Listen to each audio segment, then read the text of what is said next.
Hello, what's up guys? Berjumpa lagi dengan saya Putu dalam Telkom Channel. Oke, untuk hari ini kita akan membahas tentang apa ya? Ini di hadapan kita sudah ada Redmi 8. Oke, ini saya baru beli unitnya Redmi 8 dan sekarang akan kita bahas pengalaman saya dalam berapa? Kurang lebih 4 hari saya memakai Redmi 8. Ini langsung pengalaman pertama saya, pandangan saya dari beli HP ini. Oke, langsung aja. Dan jadi saya beli HP Redmi 8 ini dengan yang kapasitasnya RAM-nya 4 dan internal 64 GB.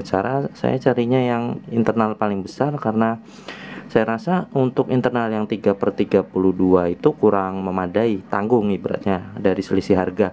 Karena selisih harganya hanya beberapa sedikit, jadi lebih baik tambah sedikit untuk mendapatkan kapasitas yang lebih besar. Itu untuk dari saya sendiri. Kemudian setelah saya beli itu, saya lihat bodinya sendiri sih kelihatannya sih ya bagus sih, kelihatannya kayak ada mengkilat-mengkilat glowingnya. Tapi setelah dipegang ini ya, ini plastik bukan kaca. Ya nggak apa-apa lah, memang dari harganya memang harga menunjukkan kualitas juga, tapi ya lumayan lah, sedikit glowing dari bentuknya sendiri juga bagus sih, ada unsur seperti ininya juga. Saya tertarik beli Redmi 8 ini karena dia sudah menggunakan USB Type C ya. Di sini dia selain menggunakan USB Type C, baterainya juga itu 5000 mAh, jadi baterainya udah big, ditambah lagi pakai Type C, itu bagus banget, mantap banget. Kemudian saya tertarik lagi dari bodi belakangnya ini, jadi kelihatan bodinya tuh lebih bagus gitu. Tapi setelah saya pakai, awal-awal saya pakai itu kelihatannya nyaman, kelihatan enak, terus awet juga gitu. Jadi untuk pemakaiannya memang awet nih, dengan menggunakan Snapdragon 439 yang Snapdragon untuk entry level, yang bagi saya sendiri, pendapat saya sendiri, ini tidak direkomendasikan untuk game-game berat. Game berat loh ya, bukan game-game ringan seperti biasa. Kalau game-game ringan masih biasa. Game berat maksud saya itu game yang membutuhkan set grafis yang tinggi. PUBG itu memang set grafisnya tinggi, tapi HP ini cukup bisa lah. Bukan dibilang cukup sih, mentok kiri lah gitu. Tapi untuk gamingnya ya saya bilang lumayan sih. Untuk performanya sendiri juga, maksudnya untuk daya tahan baterainya saya acungi jempol, luar biasa. Screen on time-nya bisa didapatin itu sekitar 7 jaman.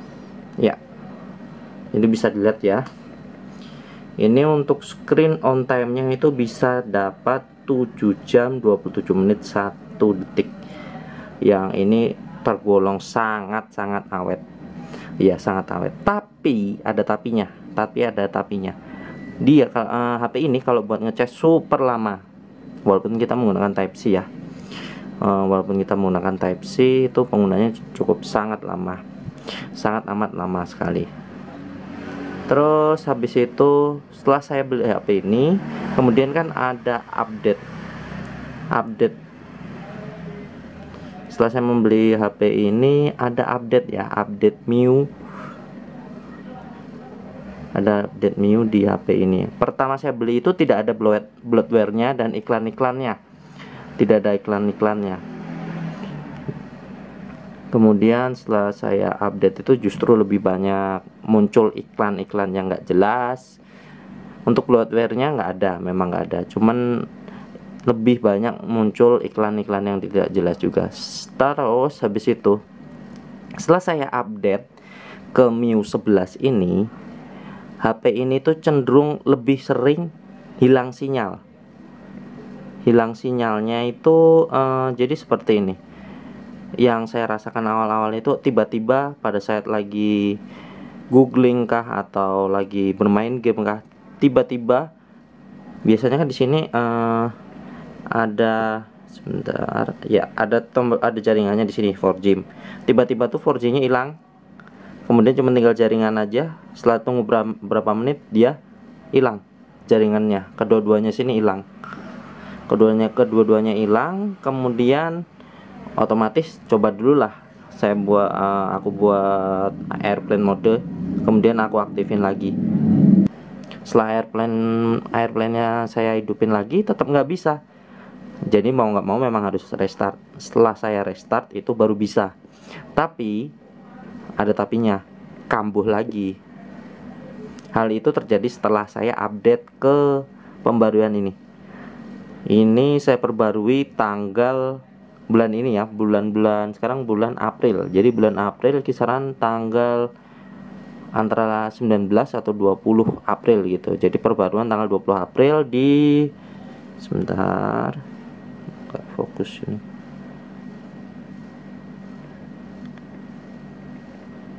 Ya, yang di MIUI 11.0.5.0 itu ya. Jadi di perbaruan itu, atau mungkin dari teman-teman sendiri sih, kalau misalnya memang temukan kendalanya seperti itu juga, komen aja apakah ini memang bug dari HP ini atau enggak. Saya juga kurang tahu, selain komen aja deh gitu. Selain itu juga saya juga kurang begitu senang sama sensor cahayanya. Jadi sensor cahayanya itu tiba-tiba bisa redup sendiri, bisa terang sendiri. Jadi redup dan terangnya itu tidak sesuai porsinya gitu loh. Jadi untuk sensor cahayanya saya rasa kurang banget, apalagi pada saat saya gunakan untuk main game. Contohnya saya pas main game Mobile Legends itu benar-benar terasa lagi. Ketika kita main Mobile Legends di terang atau di terik matahari gitu, ini lebih banget kerasanya. Jadi dia akan tahu-tahu redup sendiri pada saat kita menggunakan cahayanya itu dalam kondisi otomatis. Mau nggak mau saya nggak nyaman, jadi akhirnya saya matikan, saya buat manual sendiri dalam mentokin kanan, dan itu pun rasanya nggak nyaman juga. Jadinya saya harus ke tempat yang lebih gelap gitu baru bisa kerasa nyamannya gitu. Untuk dari suaranya sendiri sih terbilang lumayan keras juga, tapi agak sedikit cempreng kalau menurut saya sih, tapi bagus juga sih gitu. Terus juga untuk penempatan ini apa ya namanya, kalau nggak salah ini namanya itu, dia bilangnya itu dot drop display. Dot drop displaynya ini kameranya tuh kecil di sini, tapi itu dot dropnya tuh gede banget. Jadi ibaratnya kalau brand lain berlomba-lomba untuk membuat ini kecil, ini ya jujur aja langsung besar, gede. Ibaratnya malah jadi bukan kayak dot itu, ibaratnya kayak notch ya, itulah yang bentuknya seperti inilah. Notch ini kan hampir sama. Jadi ibarat saya sih, saya kurang gitu itu sih, tapi nggak masalah sih gitu ya. Itu untuk pengalaman singkat saya menggunakan Redmi 8 untuk 4 hari pemakaian saya. 4 hari pemakaian saya sangat ya impresif, walaupun begitu deh. Jadi intinya HP ini sangat cocok untuk orang-orang yang moving time-nya atau butuh kapasitas baterai yang besar dan awet. Tapi HP ini untuk gaming oke, tapi tidak untuk game beratnya. Saya tekankan lagi, tidak untuk game berat. Jadi memang hanya untuk game-game ringan. Mobile Legends, PUBG masih bisa. Cuman pasti ditemukan ada sedikit lag-lag. Nanti saya akan buat videonya tentang processing gamenya bagaimana, image processingnya bagaimana, nanti bisa dicek lagi di link. Oke, kalau begitu begitu aja. Sekian dari video dari saya, Putu, dalam Telegram Channel. Jangan lupa untuk like, subscribe-nya juga, komennya juga, berikan komen-komen bagus juga, atau mungkin masukan-masukan untuk saya biar bisa lebih berwarna lagi.